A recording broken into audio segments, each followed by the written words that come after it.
తెలంగాణ ఉద్యమ సారథి కేసీఆర్ గారు స్వరాష్ట్రం కోసం 11 రోజులు అమరణ దీక్ష చేపట్టి ఢిల్లీ మెడలు వంచిన రోజు ప్రత్యేక రాష్ట్ర ఏర్పాటుకు ప్రకటన వెలువడి తెలంగాణ ప్రజల ఆకాంక్షల సాకారానికి తొలి అడుగుపడ్డ చారిత్రాత్మక రోజు. ఈ రోజు యాదాద్రి భువనగిరి జిల్లా భువనగిరి మండలంలోని చీమలకొండూరు గ్రామంలో బీజాల లక్ష్మయ్య ఫౌండేషన్ వృద్ధుల ఆశ్రమంలో పండ్ల పంపిణీ కార్యక్రమం నిర్వహించిన బీఆర్ఎస్ పార్టీ సీనియర్ రాష్ట్ర నాయకులు చింతల వెంకటేశ్వర రెడ్డి మరియు మాజీ ఎమ్మెల్యే బూడిద భిక్షమయ్య గౌడ్, వారి వెంట Bhuvanagiri single window chairman Nomula Parameshwara Reddy, మాజీ market committee chairman Nallamasa Ramesh Goud, Chandupatla Rajeshwara Rao, Katika Jangaiah, జిల్లా నాయకులు కుతాడి సురేష్, వల్లపు విజయ్, దండబోయిన బాలరాజు యాదవ్, పల్లెపాటి రవికుమార్, మోతే మనోహర్, మిర్యాల శేషు, నాగారం నరేష్ నాయకులు కార్యకర్తలు ఉన్నారు. డిసెంబర్ 9 విజయ్ దివాస్ కార్యక్రమంలో భాగంగా ఈరోజు కేసీఆర్ గారు దీక్ష చేపట్టి తెలంగాణ ప్రకటన రావడం జరిగింది.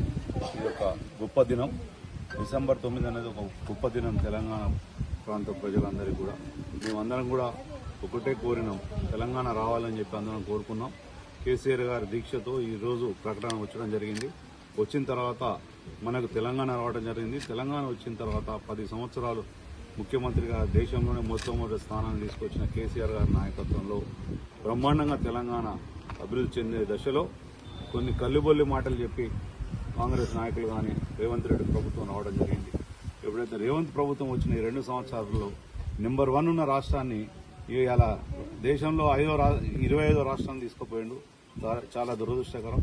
మనందరం కూడా ఏకతాటిపై మళ్ళా గ్రామీణ ప్రాంతంలో తెలంగాణలో మళ్ళా బీఆర్ఎస్ పార్టీ వచ్చినట్టయితేనే తెలంగాణకు న్యాయం జరుగుతుందని చెప్పి మేమందరం కూడా ఆలోచనతో గ్రామీణ ప్రాంతాల ప్రజలకు మీరందరూ కూడా చైతన్యవంతం చేసి మళ్ళీ కేసీఆర్ గారి నాయకత్వంలో రాష్ట్రంలో బీఆర్ఎస్ పార్టీ ప్రభుత్వం కేసీఆర్ గారు ముఖ్యమంత్రి అయితేనే ఈ ప్రాంతం కానీ ఈ దేశంలో మొట్టమొదటి స్థానంలో మళ్ళీ తెలంగాణ ఉంటుందని చెప్తా ఉన్నాం.